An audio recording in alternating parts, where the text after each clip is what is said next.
കളങ്കാവൽ പലരും നമ്മൾ ഈ വീഡിയോ ചെയ്യുമ്പോൾ ചോദിക്കുന്നുണ്ട് PR വർക്ക് വല്ലതും 5 പൈസ കിട്ടിയിട്ടൊന്നുമല്ല. പക്ഷെ ഒരു സിനിമ ഹിറ്റാകുമ്പം അതിൻ്റെ നല്ല കാര്യങ്ങൾ പറയാനും അതിനെക്കുറിച്ച് പറഞ്ഞു. ഇപ്പം ഞാൻ തുടരും ഒരുപാട് വീഡിയോസ് ചെയ്ത ഒരാളാണ്, ഒരുപാട് വീഡിയോസ് ചെയ്തതാണ്. കാരണം അത് കൃത്യമായിട്ട് ആൾക്കാരിലേക്ക് എത്തിക്കുക എന്നുള്ളതാണ് നമുക്ക് സിനിമാ പ്രേമി എന്നുള്ള രീതിയിൽ എന്നെ കൊണ്ട് പറ്റാവുന്ന കാര്യം.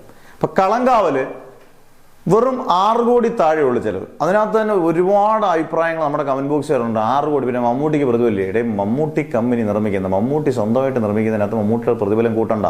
മോഹൻലാൽ സ്വന്തമായിട്ട് നിർമ്മിച്ചാൽ മോഹൻലാലിന്റെ പ്രതിഫലം കൂട്ടണ്ട, അങ്ങനല്ലേ നമ്മൾ കൂട്ടുന്നത്. ആശീർവാദം എന്ന് പറയുമ്പോൾ പ്രത്യേക എൻഡൈറ്റിയ, അത് വേറെയാണ്. അങ്ങനെ മോഹൻലാലിന്റെ റെമ്യൂണറേഷൻ കൂട്ടിയാണ് അവർ.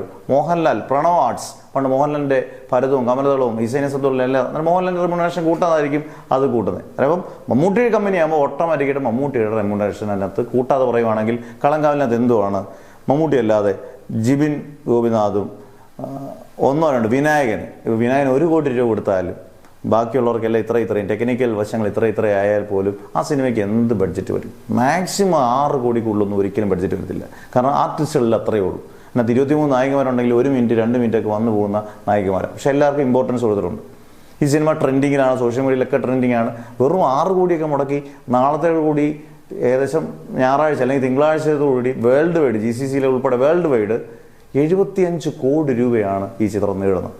ഇതൊരു നിസ്സാര വിജയമല്ല. കാരണം അഭിനയ പ്രാധാന്യമുള്ളൊരു സിനിമ, ഗംഭീര സിനിമ, അതായത് മാസ് മസാലകളൊന്നും ഇല്ലാതെ തന്നെ ഇത്രയും ഒരു കളക്ഷൻ നേടുക എന്ന് പറയുന്നത് ഒരു 750 കോടി നേടിയതിന് തുല്യമാണ്. ഇത് മലയാളത്തിലെ പല നടന്മാരും കണ്ടുപിടിക്കേണ്ടത്. അഭിനയ പ്രാധാന്യമുള്ള സിനിമകൾ ചെയ്യണം എന്നുള്ളതിനാണ്. എല്ലാവരും കഴിവുള്ളവരാണ്. അന്നേരം മാസ് മസാല മാത്രമല്ല, ഇവിടെ എല്ലാം പോതും എന്നുള്ളതാണ് മമ്മൂട്ടിയുടെ ഏറ്റവും വലിയ വിജയം.